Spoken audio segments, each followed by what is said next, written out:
Assalamualaikum warahmatullahi wabarakatuh. Halo pemirsa, jumpa lagi di Karok Story. Pemirsa, kemarin saya bertemu dengan teman sahabat yang sudah lama tidak ketemu, dan alhamdulillah dipertemukan kemarin. Kemudian ya banyak obrolan, banyak cerita. Cuman ada sebuah cerita yang menarik ketika dia punya pengalaman pernah sakit, pemirsa.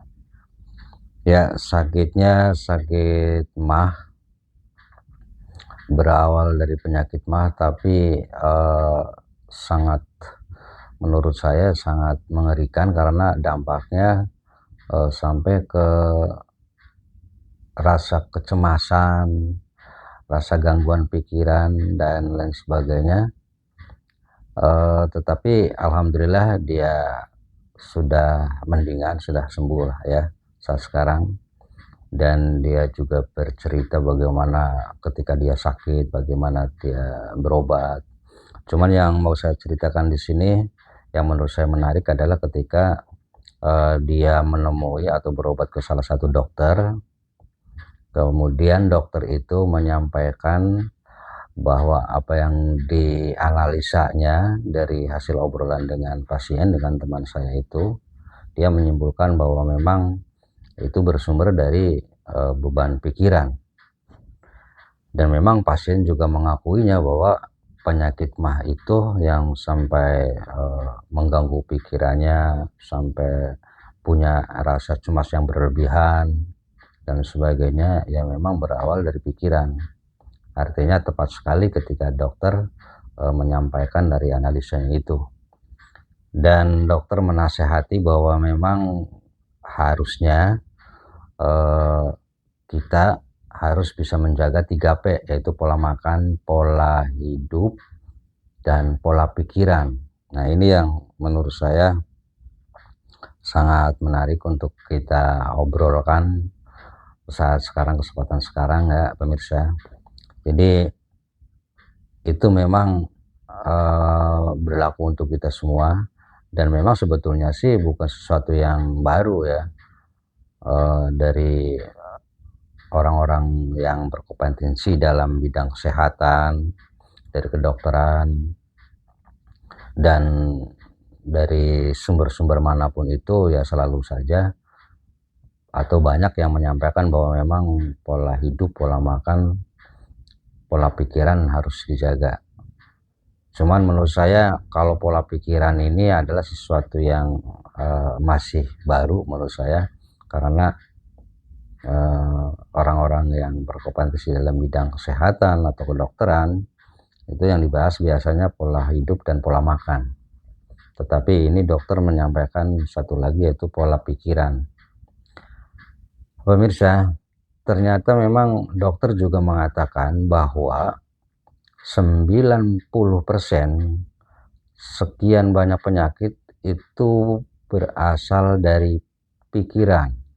Artinya kalau menurut saya, kalau saya artikan bahwasanya dari sekian banyak kasus orang sakit itu, yang memicu atau yang menyebabkan itu 90% dari pikiran.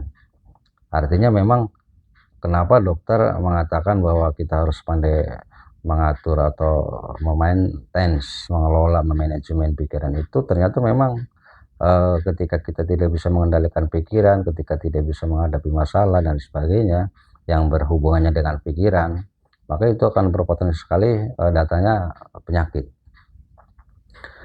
Nah, pemirsa, ternyata memang saya juga pernah mengalami, tapi untungnya saya tidak sampai kronis. Ketika sebuah masalah uh, yang menurut kita itu dianggap masalah berat, itu ya jelas menyita waktu, banyak pikiran, dan kadang ternyata memang ya imbasnya ke pola makan, pola hidup. Karena pada saat misalkan kita mau makan atau saatnya kita makan, karena pikiran terus mengganggu, ya mungkin pemirsa tahulah, paham ya, kalau orang lagi pikirannya nggak enak itu makan kadang sungkan gitu ya. Jadi itulah bisa terjadi atau bisa berpotensi datangnya sumber penyakit. Dan pemirsa, yang saya sampaikan di sini, atau mungkin pemirsa yang sudah punya pengalaman atau sudah tahu, atau yang belum tahu, hanya sekedar mengingatkan, marilah kita sama-sama menjaga pikiran kita. Karena pernah saya dengar bahwa sebetulnya katanya bahwa besar kecilnya masalah itu bukan dari masalahnya, tetapi bagaimana kita menyikapi masalah itu. Ya tentu kita sebagai manusia yang hidup tidak lepas dari masalah. Bahkan ada yang mengatakan kalau kita mau hidup ya harus berani menghadapi masalah. Kalau tidak mau menghadapi masalah jangan hidup.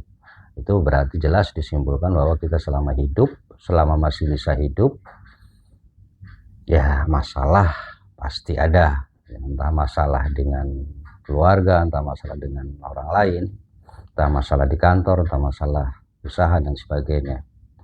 Tetapi ketika kita punya masalah, kalau kita menganggap bahwa itu adalah masalah berat atau selalu kita pikirkan dan berlebihan, maka itu bisa dianggap masalah itu berat. Tetapi kalau masalah yang kita hadapi dianggap sepele, ya maka kecillah masalah itu. Jadi artinya memang besar kecilnya masalah itu bukan dari sumber masalahnya, tetapi bagaimana kita menyikapi. Ya salah satu contoh mungkin apa yang kita jalani sekarang ya pemirsa dan teman-teman konten kreator, bahwa kita sebagai konten kreator pemula atau youtuber pemula itu jelas masalah banget ya, banget masalah. Karena apa? Karena kita selalu dikejar oleh impian bahwa kita pengen jadi youtuber yang sukses, pengen jadi youtuber yang cepat monetisasi, pengen jadi youtuber yang cepat punya penghasilan. Tetapi dalam faktanya itu kan melalui proses, tidak semudah itu. Harus rajin upload, harus rajin bikin konten, harus pandai-pandai membuat tema yang sekiranya sesuai dengan tema yang kita buat. Apalagi kalau misalkan kita sudah capek-capek membuat video, kemudian kita upload, sudah berjam-jam, bahkan berhari-hari, bahkan berbulan-bulan, penontonnya cuma 1, 2, 10, 20. Sementara kalau kita lihat youtuber-youtuber yang sudah sukses, dan barusan saya lihat sebuah channel yang sudah sekian juta subscribe-nya, saya perhatikan itu dari awal 1 menit pertama itu sudah ratusan, belum 1 jam itu sudah ribuan. Begitu cepat sekali penonton atau pengunjung yang melihat di konten tersebut. Itu kan jelas menurut saya sebuah masalah yang menimbulkan iri.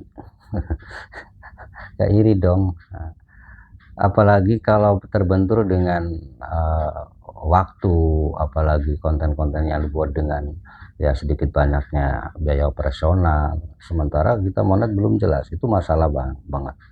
Nah kalau kita selalu saja dipikirkan kenapa tidak cepat-cepat gitu ya, kenapa orang lain begitu cepatnya, sampai kapan kita dapat kesempatan untuk meraih penghasilan dari youtuber. Nah kalau terus kita pikirkan, itu menurut saya adalah sebuah masalah berat sekali masalahnya.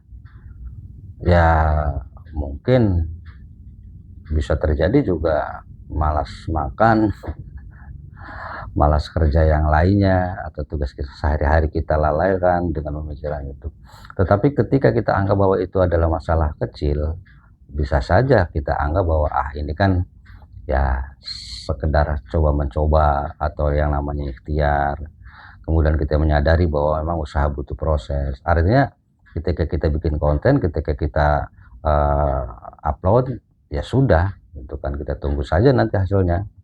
Kemudian kita kembali ke tugas sehari-hari kita seperti apa, ya sebetulnya enggak masalah gitu kan. Nah jadi menurut saya besar kecilnya masalah itu mungkin dari cara pandang kita terhadap masalah itu. Kemudian juga masalah dengan keluarga ya.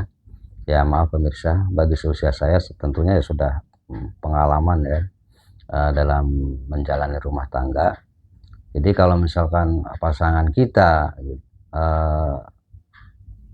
membuat bukan membuat masalah ya, artinya ada ketidakcocokan dalam prinsip. Kadang-kadang kalau itu dibikin masalah, dibuat masalah, itu masalah sekali, karena kita juga punya punya hak ya untuk dihargai atau ingin dihargai. Tetapi ketika pasangan kita prinsipnya tidak sesuai dengan kita, kadang itu sebuah masalah juga. Tetapi kalau kita anggap bahwa itu adalah masalah kecil atau bahkan bukan masalah, kita menyadari bahwa ya kita sadar bahwa memang pasangan kita itu dari jenis kelamin juga sudah berbeda, dari turunan juga berbeda. Artinya tidak mungkin sama apa yang kita pikirkan, apa yang kita punya prinsip dengan pasangan kita. Jadi dan kita sadari juga bahwa memang dalam perjalanan rumah tangga itu ya yang namanya perbedaan pendapat, perbedaan prinsip itu pasti ada. Jadi masalah itu bisa saja jadi hilang. Jadi kembali lagi bahwa memang ternyata itulah kita harus pandai-pandai mengelola, memaintain dan memanajemen sebuah pikiran. Karena ya itu tadi ya, ketika kita selalu memikirkan masalah, ya kita tidak bisa mengendalikan, kita tidak bisa menyadari, maka itu akan berpotensi untuk menjadi penyakit. Ya itu saja pemirsa yang saya ceritakan, pengalaman saya ngobrol dengan teman saya, dan dari sekian banyak obrolan dengan teman saya itu yang saya menurut saya masukan buat saya dan mungkin juga pemirsa yang saat sekarang tengah menyimak, mudah-mudahan ada manfaatnya ya. Atau mungkin pemirsa juga sebetulnya sudah mengalami, sudah merasakan, tetapi karena terlena dengan kebahagiaan akhirnya lupa. Saya sekedar mengingatkan, jadi ketika Anda punya masalah, maka pandai-pandailah menghadapi masalah itu, dan pandai-pandailah dalam mengelola pikiran supaya masalah itu jangan sampai menjadi sebuah beban dan berpotensi jadi penyakit. Karena saya sependapat sekali apa yang disampaikan oleh dokter yang memeriksa teman saya itu, bahwa memang kita harus menjaga pola makan, pola hidup, dan pola pikiran. Baik pemirsa, sampai di sini saja, dan salam buat YouTuber pemula dan teman-teman sahabat-sahabat yang sama seperti saya, lagi merintis, lagi membangun sebuah channel, banyak impian, banyak harapan, menaruh banyak impian untuk menjadi YouTuber yang sukses. Kita enjoy saja, jangan dijadikan sebuah beban, jangan dijadikan sebuah masalah. Kalau toh kita beruntung rezeki kita dari YouTuber, ya alhamdulillah. Kalau misalkan kita sudah bekerja, kita sudah berupaya, kita sudah ikhtiar untuk menjadi YouTuber yang sukses, suatu ketika Anda jenuh, menyerah, jangan dijadikan sebuah kesalahan lah bagi kita. Anggap saja rezeki kita bukan dari YouTuber, bukan dari dunia yang seperti ini, dan yakinlah, percayalah bahwa sumber penghasilan kita, sumber rezeki kita itu banyak dari cara atau dari sumber yang lain. Tetapi tidak ada salahnya untuk menjadi seorang yang sukses itu harus tekun, konsisten, harus ulet, dan ya kadang yang namanya perjuangan itu harus ada yang dikorbankan. Baik pemirsa, mudah-mudahan sedikit banyaknya adalah manfaat terutama untuk saya, dan terima kasih sudah menonton video ini. Ya syukur-syukur kalau like, subscribe, dan komen ya. Oke, wassalamualaikum warahmatullahi wabarakatuh.